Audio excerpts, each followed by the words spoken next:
السلام عليكم ومرحبا بكم معايا في قناة ام زكريا للمبتدئات. نتمنى ان شاء الله تكونوا كلكم بخير او في صحه جيده. اليوم ان شاء الله غادي نحضر معكم السيرو اللي كنعصروا به هكا العصائر، بديل الماء نديروا الفواكه وكنعصروا به العصائر، كيجي هائل البنات بواحد الطريقه سهله وبسيطه. نبقاو مع المكونات والطريقه ديال التحضير. عندي هنا الحامض والتفاح كما كتلاحظوا معايا، كندير حامضه مع 2 تفاحات.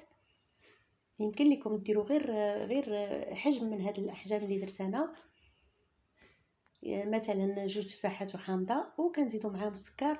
كندير في هاد القدر ديال الحامضه و2 تفاحات 3 المعالق ديال السكر وكنطحنهم بهم. وغادي نحيد هاد الكميه ديال التفاح. هنا غادي نجيب واحد الطبسيل وغادي نجيب الحكاكه الرقيقه وغادي نبشر هذا الحامض كله. هذا القشره الصفراء ديالو ضروري يكون عندنا هكا الحامض طايب ويكون صفر باش كتكون القشره ديالو كتعطينا واحد المذاق زوين، ما يكونش خضر البنات. غادي يجيكم القشره ديالو حاره. وكنبشروا الحامض ديالنا كامل بحال هكا. هاد 3 الحبات اللي عندي صافي. هنايا بشرت الحامض، هذا هو المبشور اللي عطاني 3 ديال الحامضات. وغادي نخليهم على جنب هكا في الطبسيل. وغادي نمشي نقي هذا الحامض، نحيد منه هاد القشره الصفراء الكبيره وحتى البيضه ودوك الخويطات ديالو، وكنقيهم مزيان حتى من العظيمات اللي فيه. كيكون هكا البنات بحال الليمون باش كيجينا مزيان في هاد الوصفه. صافي من بعد ما نقيت الحامض غادي ندوز باش غادي كنقطعوه كطريفات رقاق باش غادي من بعد ان شاء الله غادي تشوفوا معايا اش غادي ندير ليه. وكنزيدو على داك المبشور ديال القشور ديالو. من بعد كنقطع التفاح حتى هو اللي عندي 6 ديال التفاحات في 3 ديال الحامضات. كنخلي التفاح هكا بالقشره ديالو غير كنقطعو رقيق. على اي حنا غادي نطيبوه. صافي من بعد ما نقيت هذه الكميه ديالي كامله، الحامض والتفاح والمبشور ديال الحامض، غادي نجيب الكاسرونه اللي غادي نطيب فيها وغادي ندير فيها هذه الكميه كامله اللي حضرت معاكم حتى القشور حتى هما.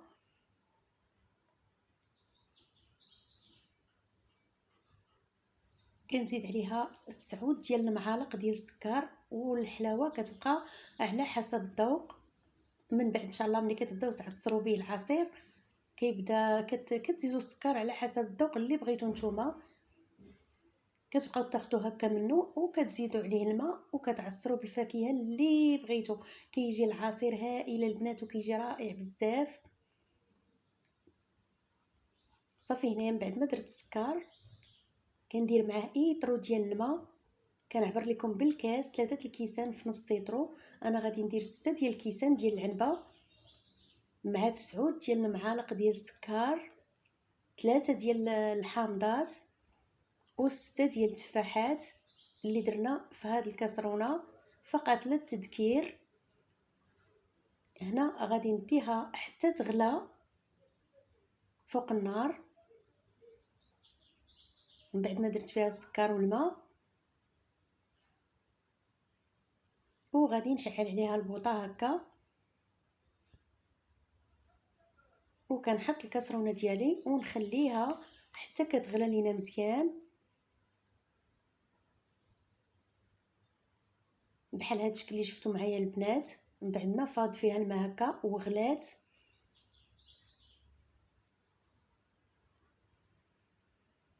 راه كيبدا يطيب البنات التفاح وكيتعقم لينا مع الحامض.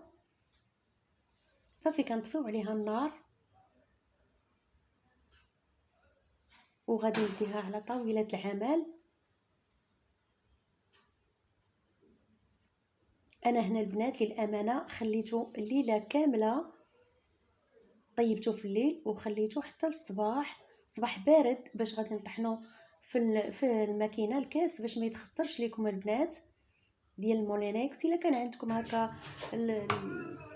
باش تطحنوا هذاك المكسور راه هانيه ماشي مشكل واخا طحنو سخون. انا غادي نديرو هكا في الكاس، غادي يخسر ليا الكاس.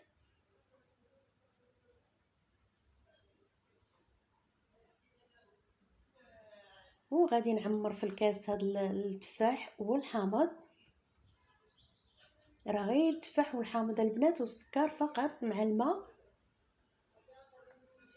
كيعطينا واحد الكميه كثيره البنات. تقدروا تزيدوا فيه الماء القد اللي بغيتو نتوما، وراه كيبقى المذاق ديالو هائل البنات. انا عندي العبار مضبوط، وانتم الا بغيتو تزيدوا فيه الماء وتخففوا هكا راه ماشي مشكل. وكتبقاو طحنوا به هكا الفواكه ديالكم، كيجي رائع وكتجي فيه واحد اللذه رائعه ونسمه غزاله ديال ما بين التفاح والحامض. صافي من بعد ما كنطحن هكا الكميه اللي عندي كندوزها في الصفايه. كيبقاو غير دوك القشور ديال التفاح. الحامض عندنا راه منقي. الا بقات شي حاجه هكا كتشدها الصفايه، ما كتلقاش زعما طيح مع العصير.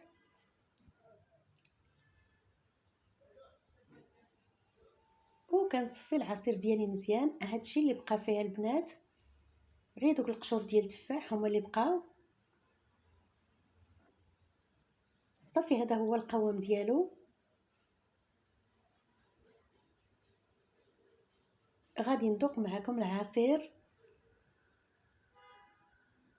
كيجي غزال البنات، كيجي زوين بزاف. الا قدرتوا تشربوه غير هكا تشربوه، راه عرفتوا شنو فيه، غير التفاح والحامض والسكر، كيجي هائل، كيجي زوين. وغادي نكب في هذا الغراف اللي غادي يساعدني باش نكب في القريعات. كنقص هكا شويه، من بعد غادي نكب بالجبانه اولا البول.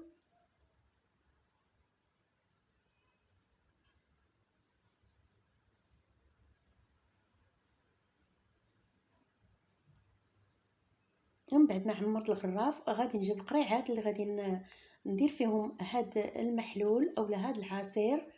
انا هنايا غسلت القريعات كما كتلاحظوا راهم باقيين فازقين وعقمتهم. وغادي نكب فيهم العصير ديالي اولا سيرو اللي غادي نعصروا به الفواكه. كيجي بحال المركز ما بين التفاح والحامض، كيعطي واحد المذاق رائع البنات.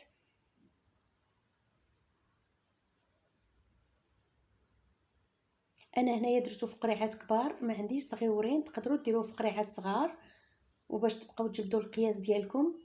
انا غير عطيتكم هنا فكره.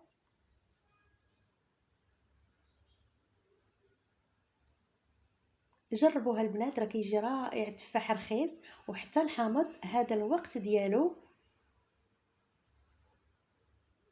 ديروا هكا وصيبوه في قريعات صغار وديروه في المجمد وبقاو تعصروا به العصائر ديالكم. بديل الحليب صحي ولذيذ كذلك ومفيد. المواد ديالو زوينه بزاف. والقوام ديالو كيجي بحال العصير عادي، تقدروا تشربوه هكا، كيجي رائع البنات.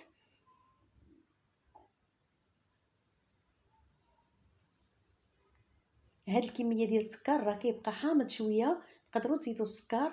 انا كنعصرو هكا وكنخليه، والوقت اللي بغيت نعصر تقدر تكون شي فاكهه تكون حلوه، تقدر تكون يقدر يكون شي حد ما تيبغيش السكر هكا بزاف. حتى الوقت بوقته وكنزيد السكر غير باش ما يبقاش هكا مار. كندير فيه داك القياس ديال السكر 3 المعالق في 2 تفاحات وحامضه ديال السكر، وكنطيبوهم ونخليوهم يبردوا. ومن بعد كنطحنوهم وكنزيدوا عليهم الماء. راه القياس كله عطيته لكم في الغراف وفي هذا في الجبانه ديال السكر. هانتوما البنات خرج لي 2 لتر ونص ديال العصير اولا سيرو اللي غادي نعصروا به الفواكه. كيجي هائل البنات، كيجي زوين بزاف. وكان هذا هو العصير ديالنا ديال نهار اليوم اللي جا رائع البنات وجا لذيذ بزاف. انا غادي نشرب معكم هذا الكاس اللي جا هائل والله العظيم البنات، الا جربتوه غادي يعجبكم. شكرا لكم وبالصحه والراحه.